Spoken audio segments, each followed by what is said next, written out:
Well, joining me this week are Ivor Rees, Research Director at broking firm EL&C Baillieu, Sydney Morning Herald business columnist Liz Knight, and a colleague and partner of mine from Business Spectator, Stephen Bartholomew's. Welcome.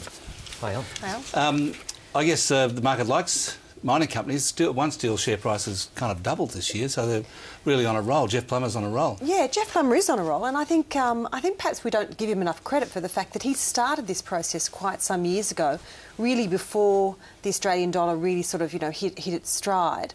And he's been working towards, in a sense, delivering his verdict on the future of Australian manufacturing, which is sort of get out of it, or at the very least, reduce your exposure to it. And I think he's done quite a good job at that. And of course, he's been growing his iron ore assets at the same time. And he's obviously mining services business. So 50-50 at the moment. So it's not really One Steel anymore. And I think it's quite a good idea to change the name to reflect that. I guess the question arises: were they ever capable of getting out of the steel business? Really, I mean, what could they do about that? They looked at it, Alan. Spent a lot of time studying the costs of closing down Whyalla, and the remediation costs for a plant that's been there as long as it has. Cleaning it up?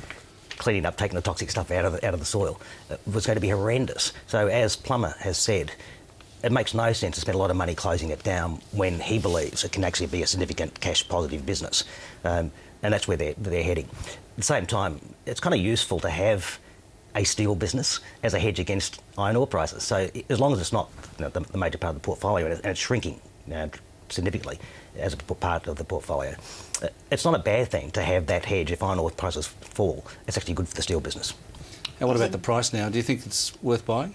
One Steel? Yeah. Yeah, they've had the share price has halved really over the last couple of years. So all the value of the steel business is gone. So you're not paying anything for a steel business. And one thing we tend to forget about the Australian economy is that when it swings around and goes the other way, it goes very quickly. And the steel business can go from losing money to making a heap of money. It was making a heap of money 3 years ago. And a slight drop in the Australian dollar and a slight uplift in housing activity, and all of a sudden steel is a major profit generator again. So I think they're right not to get rid of it immediately. I guess the question is, can they really pull it off? I mean, he's saying they're going to be cash flow positive this half. I don't know that we can sort of make that judgment. That's going to be a tricky one. But we have to remember this business, the old One Steel and BlueScope Steel businesses used to be in BHP, and they were chronic money losers back then.